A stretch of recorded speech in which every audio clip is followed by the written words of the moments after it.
going on, guys? Welcome back to the channel and thank you for tuning in. Today we are finally back. It is 2022, so I hope you guys had a great New Year's and a great Christmas. And I unfortunately was gone, and I am sorry for my late uploads, but I did a lot of family things for Christmas and then hung out with my friends for New Year's, and then unfortunately I got sick with COVID. But I'm good. I'm back, guys. We're going to be making some sick videos this year, so I hope you guys are excited. If you are, make sure you're subscribed because we do have some big things in the work for this year. We got some stuff for the Mustang coming up. We got some more stuff for the Nova coming up, the Eclipse. The Camara's going to be coming out of storage here probably in the next couple months, hopefully, due to the weather, however that plays out. But yeah, guys, so stay tuned. We got some big things coming. Today, we're going to be making some more work on the Nova, but before we get to work, let me show you guys some stuff that came in and some stuff that was generously given to us. So first things first, I want to give a huge shout out to Steve and Dan Liddy. You guys are awesome. It's nice to do business with good people, but they're the guys I bought the car from. Steve is the guy I did all the business through, but his father-in-law was the one who owned the car, so you guys are awesome. Steve messaged me about a week before Christmas, I believe, and said that his father-in-law was cleaning out his garage or barn and found some stuff that belonged to the car and was wanting to give it to me for Christmas. So that is just awesome, just to have these pieces. It makes it a little easier, saves me a little bit of money if I can actually use them and restore them. So, and it's cool, you know, it's the original parts from the car. So first thing is, we got the missing back seat for the car, and he also gave me some 350 small block headers that were on the car and the original drive shaft. So these pieces are a little rusty, but you know, it's nothing that we can't sand down, maybe get sandblasted and repaint and be able to put back on the car, which is awesome, and it saves me some money. And even having the back seat, this saves me from having to go try and find a frame to get reupholstered to match the bench seat that's in the car. So that's really cool. I'm really thankful, guys. I really appreciate it, and don't worry, when this car is done, it will be coming back to see you. So stay tuned for that. I'm hoping come spring we can have this thing rolling and driving around, but it all depends. Right now, sheet metal is setting me back, guys. So that's gonna be the next thing. I did get in the trunk pan for this car, so let's check that out.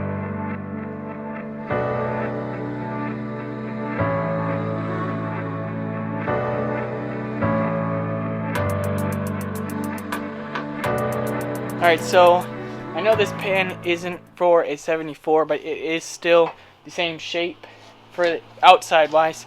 The inside is a little different because the 74 actually has a spot on it for the spare tire, but they actually don't make new sheet metal for the 74, so finding everything is difficult, and I didn't want to get a used one just because I'm trying to get rid of all the rust. So the last thing I want to do is buy something that could potentially have some rust in it and turn into a hole down the line.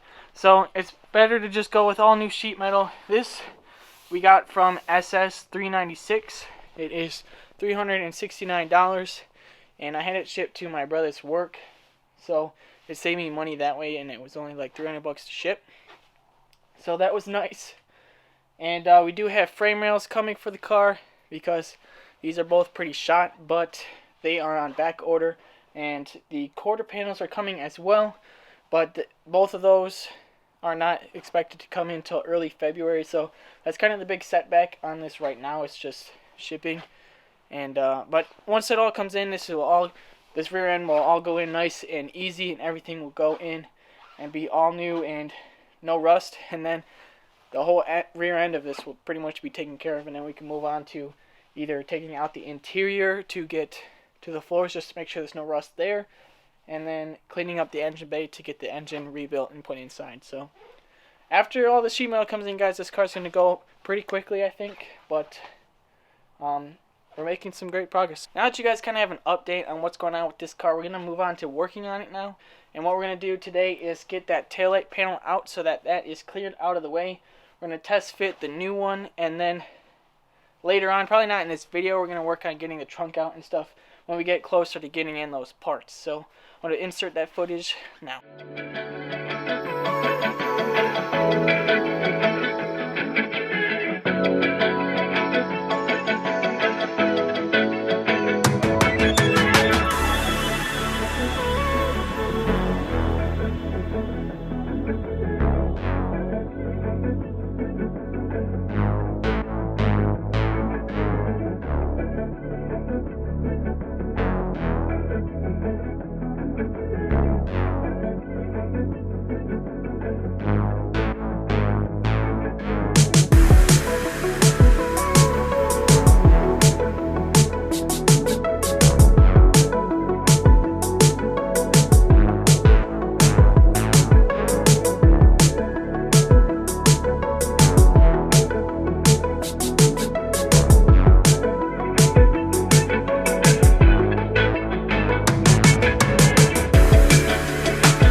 this is out, I can go ahead and show you guys what you can expect when trying to remove the taillight panel from the car. So the new one is just kind of sitting here mocked up.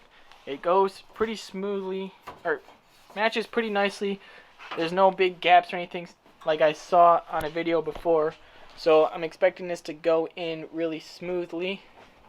But let me take this out of here. So to remove this, you can pretty much hammer along the crease here and kind of break most of these spot welds that are in here. This one overlaps, so it's better to hit it from the outside and get that in. And then this, you can kind of, as you saw, you can kind of break from the inside and from the outside to get those pinch welds out. Now most of this was pretty much already shot, so I didn't really have to do anything there to separate that from nothing. So you have about 5 spot welds here in the middle that attach this to the floor panel of the trunk, and then this has, I think it's like 3 or 4 spot welds here on the bottom, and then that piece is just kind of panel bonded on top. So you can kind of just scrape the panel bond away, and then you're able to get under there pretty easily to get that off. So same goes here, you can kind of just hammer into it like so, and those will kind of separate. And this kind of gets a little dented or a little bent in when you're trying to break this, because the integrity of it will just start to weaken as you loosen all the spot welds. So that'll be an easy fix once it comes time to putting that one in. It'll just be a matter of hitting it back out into place. But overall, it came out super easy, and even seeing this one mocked up into place makes it look 10 times nicer than the one that was on here. So I think the hardest part will be trying to get these back on the inside, but I think once the trunk pan's out of there, we can just move it up in through the bottom, and it'll go in nice and easy. So that is out. It'll make working on this a lot more easier, because we'll have all that room to do the frame rails and the trunk pan once those are out. My plan is to do the frame rails first because everything will be clear, then do the trunk pan on top, and then probably get that tacked in. But we might tack this in temporarily just so we don't lose too much structural integrity, because we also, depends on what really comes in first, because we might do the quarter panels while we wait for the frame rails. It just depends on, like I said, what comes in first. But overall, guys, I hope you guys enjoyed today's video. I gave you a nice update on the Nova. We may have something else coming next, but it all just depends on how these videos go. But I'm really happy to be back and in good health, and I really did miss making these videos for you guys, so I hope you enjoyed it. Please give it that thumbs up if you did, and subscribe to the channel because we are getting closer and closer to 500 every day, and I'm going to be at 1,000 at some point this year. So thank you guys for watching, and I'll see you in the next one.